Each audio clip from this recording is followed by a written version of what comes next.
రెడ్డి గారి నాయకత్వం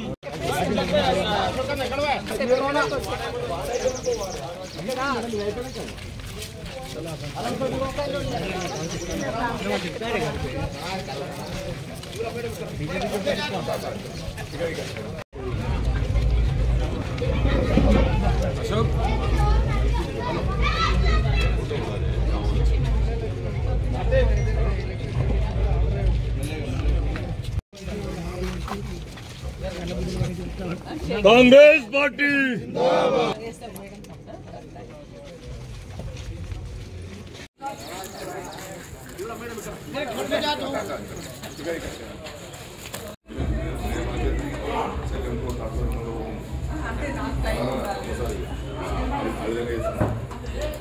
రంజిత్ రెడ్డి గారిని గెలిపించండి. వాళ్ళ మిసెస్ ఏమి వాళ్ళ మిసెస్ బోర్డు మెంబర్ ఉన్నది. తప్పకుండా మీరు అందరూ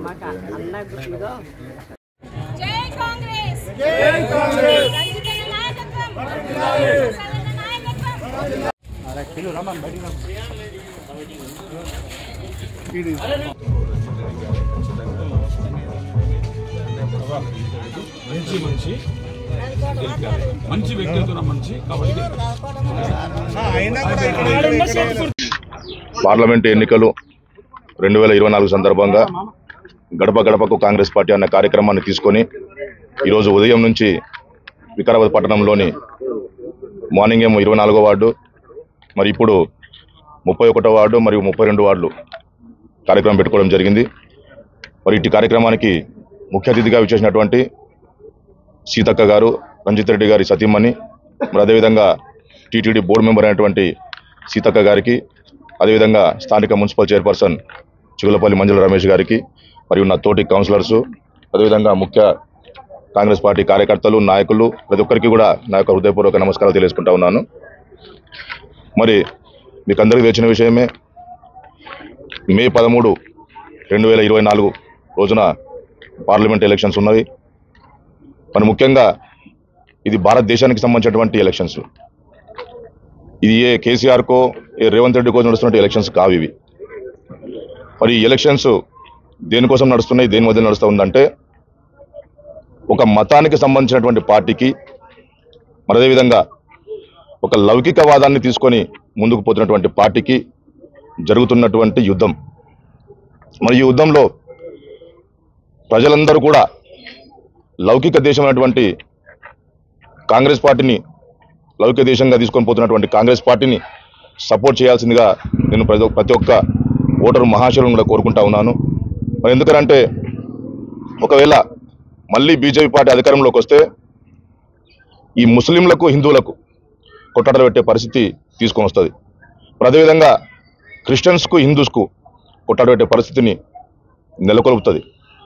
మరి నేను అందరినీ కూడా ఈరోజు వికారాబాద్ పట్టణంలో ఉన్నటువంటి ఓటరు మహాశయులందరినీ కూడా చేతులెత్తి నమస్కరించి ఒకటే కోరుకుంటా ఉన్నా, అమ్మల్లారా, అయ్యల్లారా, అక్కల్లారా, నా తమ్ముళ్ళారా, ప్రతి ఒక్కరు కూడా మీరు ఆలోచన చేయండి. లౌకికవాదాన్ని తీసుకొని ముందుకు పోతున్నటువంటి కాంగ్రెస్ పార్టీకి ఓటు వేయండి. మరి కాంగ్రెస్ పార్టీ అయితే అన్ని కులాలను, అన్ని మతాలను, అన్ని వర్గాలను మరి తీసుకొని ముందుకు పోయే పార్టీ కాంగ్రెస్ పార్టీ. మరి ఈరోజు బీజేపీ పార్టీ ఒక మతమైనటువంటి ఒక ముసుగును వేసుకొని మేము రామాలయం కట్టినాం, రాముని కోసం ఓటేయండి అని చెప్తా ఉన్నారు. మరి ఈరోజు నేను బీజేపీ పార్టీ నాయకులని ఈరోజు అడుగుతా ఉన్నా, అయ్యా బీజేపీ పార్టీ నాయకులారా, మరి రామాలయం కట్టింది మీ బీజేపీ సొమ్ముతో కాదు. రామాలయం కట్టడానికి మరి నేను కూడా 51,000 రూపాయలు నేను చందా ఇచ్చిన. అదేవిధంగా ప్రతి ఒక్క నాయకుడు కూడా, ప్రతి ఒక్క మనిషి కూడా మరి రామాలయం కట్టడానికి చందా ఇచ్చినారు. మరి మోడీ గారు సొంతంగా సంపాదించుకొని ఆయన భూములమ్మి ఈరోజు రామాలయం కట్టలేదు. ఇక్కడ బీజేపీ నాయకులు మాత్రమే చందాలు వేసుకొని ఆ రామాలయాన్ని కట్టలేదు. ప్రతి ఒక్క హిందూ చెమట చుక్కతో ఈరోజు అయోధ్యలో రామాలయాన్ని కట్టినటువంటి పరిస్థితి. అదేవిధంగా అక్కడ రామాలయం ఇంచుమించుగా 30% మాత్రమే గుడి కంప్లీట్ అయింది. ఇంకా పూర్తి కావాలంటే నాకు తెలిసి ఇంచుమించుగా 2 సంవత్సరాల నుంచి 3 సంవత్సరాలు పట్టే అవకాశం ఉన్నది. అయినప్పటికీ కూడా మరి మోడీ గారు ఏం చేసినారంటే ఇదంతా కూడా ఎలక్షన్ల జిమ్మిక్కు. ఎలక్షన్స్ ముందు రామాలయాన్ని కట్టాలి, బాలరాముని ప్రతిష్టాపన చేయాలి, మరి ప్రజల ముందుకు పోవాలి, మేము రామాలయాన్ని కట్టినాం, మేము రాముని స్థాపించినాం, బాలరాముని విగ్రహాన్ని అక్కడ స్థాపించడం అని వాళ్ళు గొప్పగా చెప్పుకోవడానికి మాత్రమే ఈ రామాలయాన్ని ఈ ఎలక్షన్స్ కంటే ముందు కట్టినారు వాళ్ళు. మీరందరూ కూడా పోయి చూడండి, మన హిందూ బంధువులందరూ కూడా రామాలయం అయోధ్యలో ఉన్నటువంటి కట్టినటువంటి ఈ రామాలయాన్ని ఒకసారి సందర్శించండి, దర్శించండి, మీకు కూడా తెలుస్తుంది అక్కడ ఎంత పర్సంటేజ్ వర్క్ అయింది. ఇది మరి ఎలక్షన్స్ జిమ్మిక్క లేకుంటే నిజంగా భక్తితోని మరి ప్రజల మీద ప్రేమతోని ఆయన మోడీ గారు ఈ గుడిని కట్టినారా అని చెప్పి. అదేవిధంగా ఈ బీజేపీ నాయకులను, స్థానిక నాయకులను, అదేవిధంగా మోడీ గారిని కూడా ఈరోజు నేను ప్రశ్నించదలుచుకున్నా. అయ్యా మోడీ గారు, మన హిందూ ధర్మం ప్రకారం ఒక యజ్ఞం చేసిన ఒక ఏ దేవునైనా కూడా ప్రతిష్టాపన చేసినప్పటికీ కూడా భార్యాభర్తలు ఇద్దరు కూర్చొని చేయాల్సిన అవసరం ఉంటుంది. అది హిందూ ధర్మం అంటే. కానీ మోడీ గారు ఏం చేసినారు? కేవలం ఎలక్షన్స్ కోసం, రాజకీయాల కోసం ఆయన ఒక్కడే కూర్చొని బాలరాముని ప్రతిష్టాపన చేసినటువంటి పరిస్థితి. ఈరోజు నేను చాలా మంది పండితులు కానీ ఈవెన్ చిన్నజీయర్ స్వామి గారు కూడా దాన్ని వ్యతిరేకించినటువంటి పరిస్థితి. మీరు ఒక్కరు కూర్చొని ఏ విధంగా బాలరాముడి విగ్రహాన్ని ప్రతిష్టాపన చేస్తారు అని చెప్పి ఆయన ప్రశ్నించేటువంటి వ్యక్తి.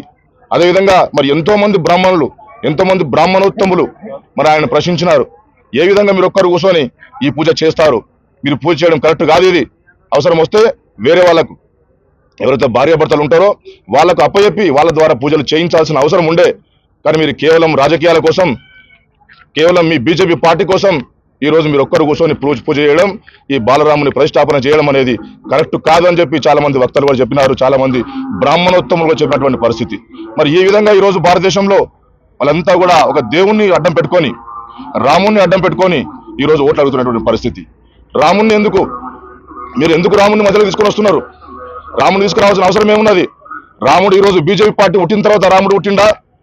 రాముడు పుట్టి కొన్ని వేల సంవత్సరాలు అవుతున్నది. మరి అప్పటికి కూడా హిందువులందరం కూడా మరి రాముని పూజిస్తా ఉన్నాం. అప్పటికంటే ముందు అంటే ఎప్పుడైతే బీజేపీ పార్టీ లేదో అంతకంటే ముందు నుంచి కూడా మనం అందరం కూడా హిందూ బంధువులందరం కూడా మరి రాముని పూజిస్తున్నటువంటి పరిస్థితి.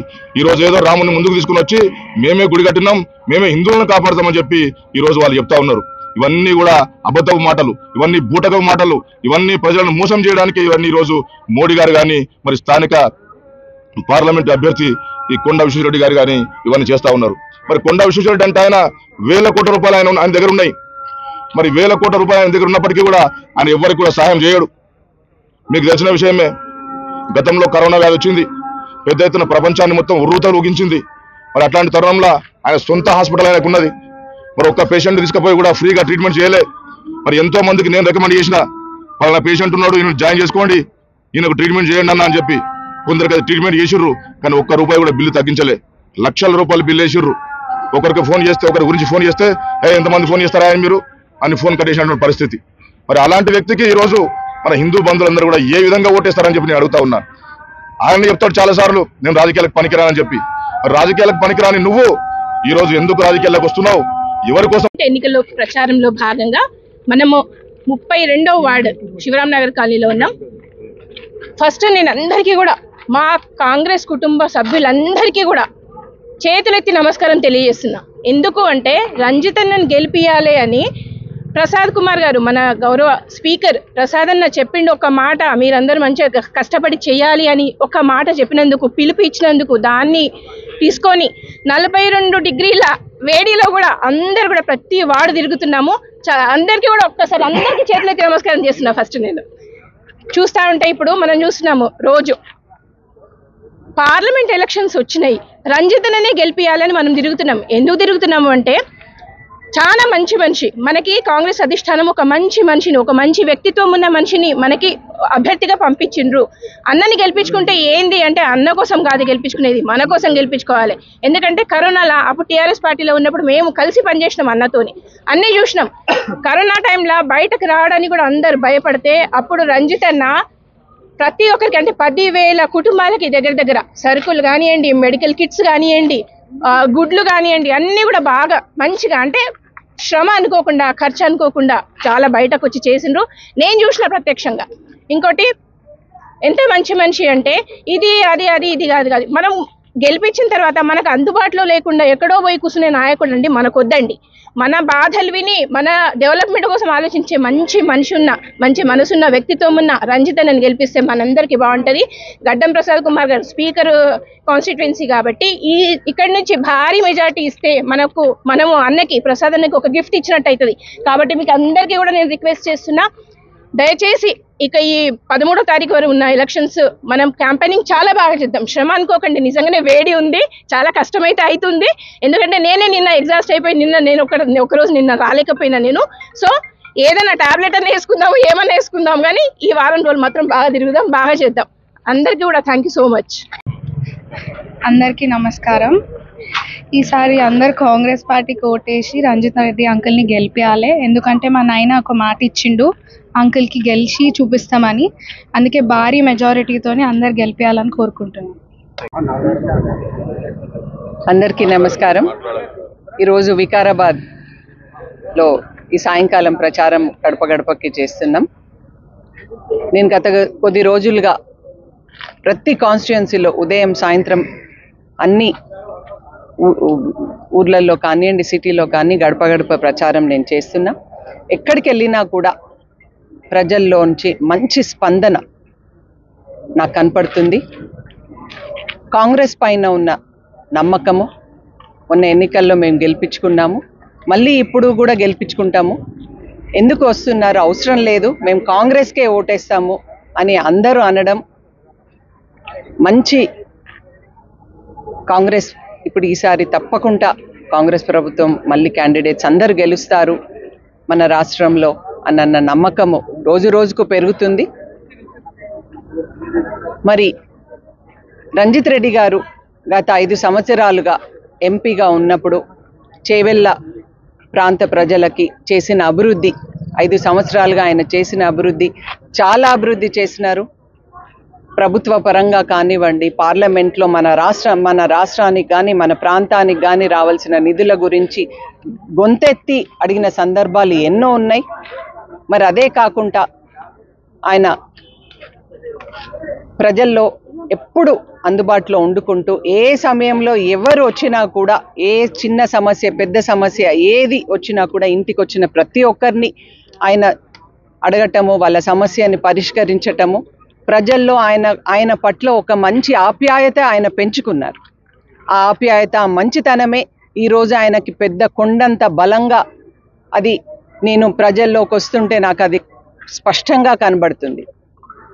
మరి మేము ఇవాళ ప్రజల్లోకి వచ్చామంటే ఒక అభివృద్ధి చేసి ప్రజల్లోకి వచ్చాము, అందుబాటులో ఉండి ప్రజల్లోకి వచ్చి ఓటు అడుగుతున్నాము.